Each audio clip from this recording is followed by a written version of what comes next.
अब बात करते हैं तिमाही नतीजों के अनुमान की। देखिए, बैंक्स एंड फाइनेंशियल्स के नतीजे आए हैं और कई सारे इंपॉर्टेंट मेजर बैंक्स के नतीजे आना बाकी है और इसी कड़ी में एसबीआई और कोटक महिंद्रा बैंक के आज चौथी तिमाही के नतीजे आने वाले हैं। नतीजों से ठीक पहले कहां रहेगी नजर, नतीजों के अनुमान कैसे हैं, सब कुछ जानते हैं गौरव जावलकर से। गौरव, सबसे पहले तो एसबीआई के नतीजों से उम्मीदें क्या लगानी है, ये बताएं।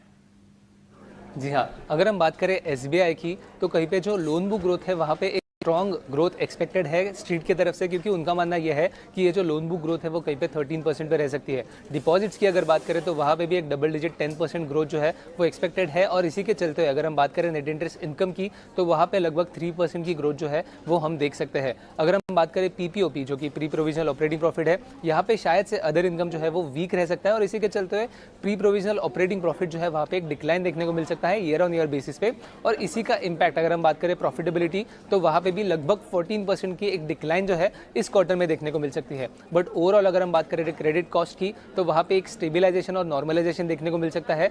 कुछ भी ज़्यादा बड़ी रिस्क जो है एसेट क्वालिटी में वो नहीं देखने को मिलेगी। और ओवरऑल अगर हम दूसरे नंबर्स की भी बात करें तो FY26 में जैसे हमें पता है कि इक्विटी फंड रेज होने वाला है, बैंक ने कहा है कि इसके ऊपर कुछ डिस्कशन हो सकता है और इसी के ऊपर जो कमेंट्री है उस पर नज़र बनी रहेगी।